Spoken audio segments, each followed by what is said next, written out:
ஒருவன் ஐம்புலன்களையும் அடக்கியாள வேண்டும் என்பதற்காக ஆற்றங்கரையில் சென்று அமைதியாக அமர்கின்றான். அத்தருணத்தில் அழகிய பெண் வருகின்ற போது யதார்த்தமாக அந்த பெண்ணை பார்த்து மதிமயங்குகிறான். அவன் மதிமயங்குகிறது. இதற்கு காரணம் கண்தானே. நம்மை ஏமாற்றிவிட்டது. வீடு வந்து சேர்கிறான். நாளை இந்த ஐம்புலனை அடக்கி வாழ வேண்டும் என்றால் கண்ணை நாம் கட்டிக்கொண்டு அமர வேண்டும் என்று கண்ணை கட்டிக்கொண்டு இறுக கட்டிக்கொண்டு அமர்கிறான். அத்தருணத்தில் அந்த பெண், அதே பெண் மல்லிப்பூவை சூடிக்கொண்டு வருகிறாள் நடந்து. அந்த மல்லிப்பூவின் வாசம் முகர்கின்ற போது நேற்று வந்த பெண்ணாக இருப்பாள் என்று கண்கட்டை திறக்கிறான். அந்த பெண்ணை பார்த்து மதிமயங்கிறான். சரி, இன்று மூக்கு நம்மை ஏமாற்றி விட்டதே என்று வீடு செல்லுகின்றான்.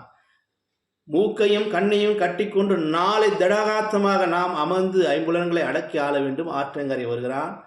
அப்போது அதே பெண் சலங்கை ஒலியோடு சல் சல் என்று வருகிறான்.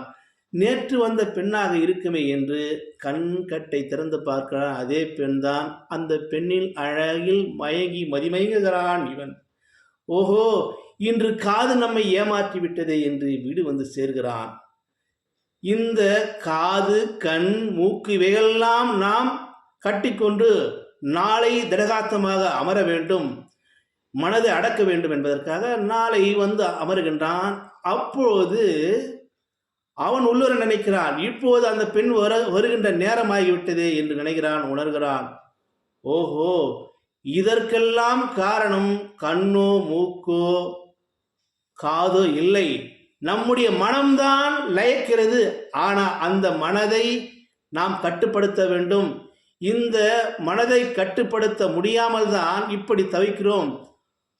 கண், காது, மூக்கு, வாய், செவி, உணர்வு இவைகளெல்லாம் ஐம்புலன்களை எல்லாம் ஆட்டி படைக்கிறது மனம்.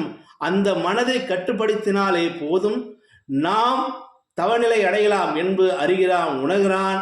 அவன் யோகியாக மாறுவதற்கு மனதை கட்டுப்படுத்துகிறான், திடகாத்தமாக இருக்கிறான். அவன் பின்னாளில் தவ யோகியாக மாறுகிறான். நானும் கதையை முடிக்கிறேன். வணக்கம் நண்பர்களே.